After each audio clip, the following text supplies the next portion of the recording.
আসসালামু আলাইকুম। বাংলাদেশ ক্রিকেটের ইতিহাসে নজিরবিহীন ঘটনা ঘটিয়েছেন আমাদের শ্রদ্ধাভাজন হান্নান সরকার। কেন বলছি এই কথা? আসুন আলোচনা করি।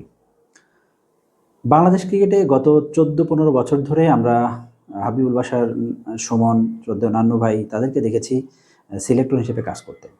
ন্যাশনাল টিমের জন্য সিলেকশন প্যানেলে যারা ছিলেন তাদেরকে নিয়ে অনেকবারই প্রশ্ন তৈরি হয়েছে। কিন্তু একদম সাংবাদিক থেকে শুরু করে সাধারণ ক্রিকেট প্রেমী বলেন, যারা ক্রিকেট বোদ্ধা আছেন, প্রত্যেকেই অনেক আলোচনার পরও তাদেরকে কিন্তু সরানো সম্ভব হয়নি।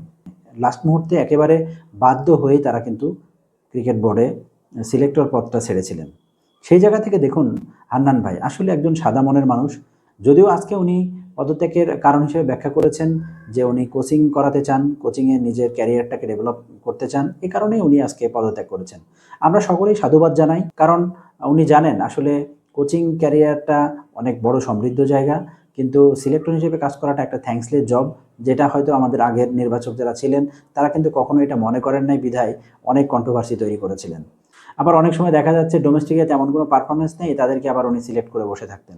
এমনও ঘটনা ঘটিয়েছেন। যাই হোক, আসলে যদিও তারা এখনও ক্রিকেট বোর্ডে আছেন, তবে আমি হান্নান ভাইয়ের পদত্যাগ সাধুবাদ জানাই। পাশাপাশি ওনাকে আমরা চাই অবশ্যই উনি বাংলাদেশ ক্রিকেটকে অনেক কিছু দিবেন ভবিষ্যতে। আরও অনেক কিছু ওনার কাছ থেকে আমরা চাই, কারণ উনি কোচিংয়ে যদি বাংলাদেশ ক্রিকেটের সাথে থাকেন, ক্রিকেট বোর্ডের সাথে থাকেন, তাহলে বাংলাদেশ ক্রিকেটই অনেক উপকৃত হবেন। ধন্যবাদ সবাইকে।